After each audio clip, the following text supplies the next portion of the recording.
number 4. The kids, kindergarten bake sale, Christmas lights, birthday party. I don't know how you do it. I don't know how you do it. I don't know how she does it. All those children. I have 2. So impressive. You have 4. Yeah, but 2 of mine are twins.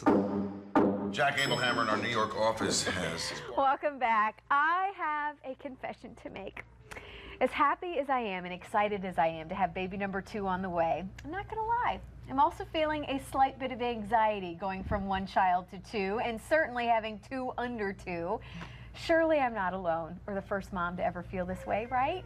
So I wanted to bring in some all-star moms this morning to help encourage me, maybe some of you at home as well. Many of you probably already know these moms, but let me reintroduce them. First, let me start here. Amy Trout, she is a psychologist with Cape Christian and mom of 5. Good morning. Good morning. And then we have Helen Wickert here, one of our Mom Squad members that we love. You are a stay-at-home mom of 4. Yeah, that's right. And then Tamara Chilver is a former school teacher, also a stay-at-home mom now, homeschool teacher, mom of 5 as well.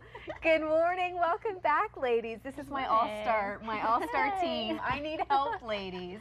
So let's go ahead and get this started, because here's what is it normal for me to feel anxious? Are we thinking, Yes, okay, all right, all of yeah. you guys were surely I'm not the only one, right? No, not at all. So my first question, how do parents, because I already feel like I'm maxed out with time and I just have 1. So what do you do when you start multiplying and more kids keep entering the home? Helen, let's start with you, since you're on my you're on my right here. Well, I think it's just a redistribution of time. Okay. Rather than compartmentalizing your time. I think you just need to include your Tinsley, even though she's still so young. When the new baby comes, you can include her and make her a part of what's happening at this new adventure. And I think her being a big sister and a big helper, and it doesn't necessarily then put pressure on you to spend time individually with each one. It's like, we're a family now, we're a team, so we're going to spend time all together. Yeah. And when you do need those individual times, take her to the grocery store or take her to run errands.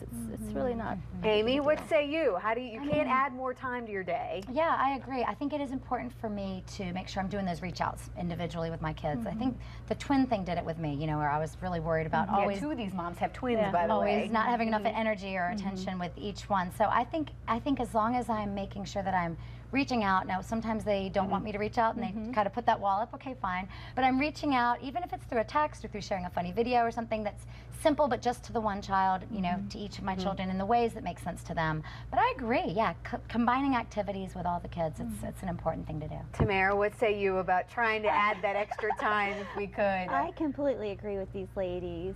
Just spending time together as a family instead of feeling like you have to separate the time together, but yet making individual time for each child too, to show them that they're important and have that specific mom time, but it doesn't have to be every day.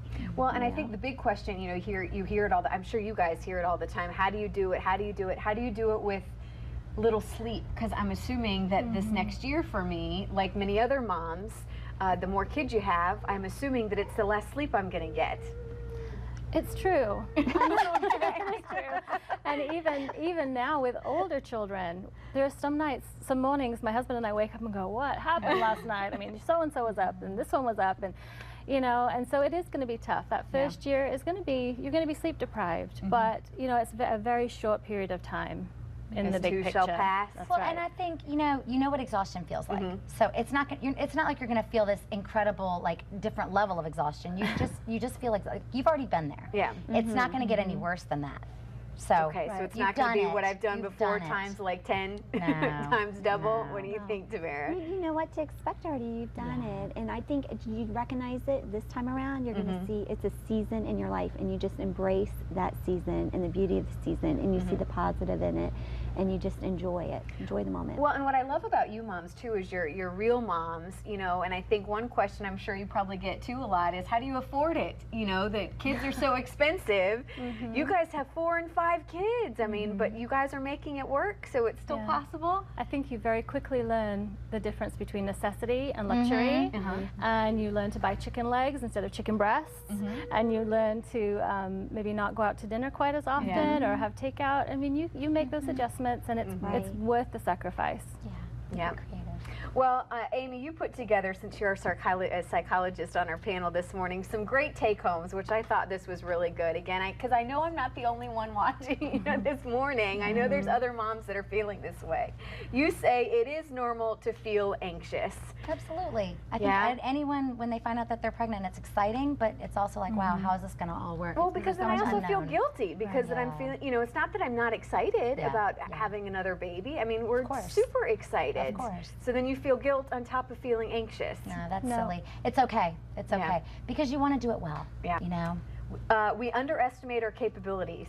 We do. You know, it's like when you're trying to explain to kids, like, how are you still going to love me when you have another baby? You're like, because this capacity for love just grows. I can't explain it. It's just this thing that happens in us. Well, your capacity to parent grows as you do it more. So the more that's on you, the more you're able to do. I'm looking forward to finding out how it does. And then lastly, parenting must be pragmatic. Got to do what works. You got to do what works. Maybe your kid isn't going to have things exactly like the textbook the second time around, but if it works for you, it works for your family, and no one's in danger, you're fine. No one family is alike, too, that's for sure. Well, ladies, thank you so much for being here with me this morning, giving me some encouraging words. I need them. I know some other moms need them. I posted a blog on our website. Make sure to go to Facebook, and I'm going to post it there because I want to hear from you guys at home for any other encouraging words. So, ladies, thank you so much. I want to do this again. When you guys come back, I want to start this a regular new series for us. So thank you, ladies. All right, let's send it over to Steph.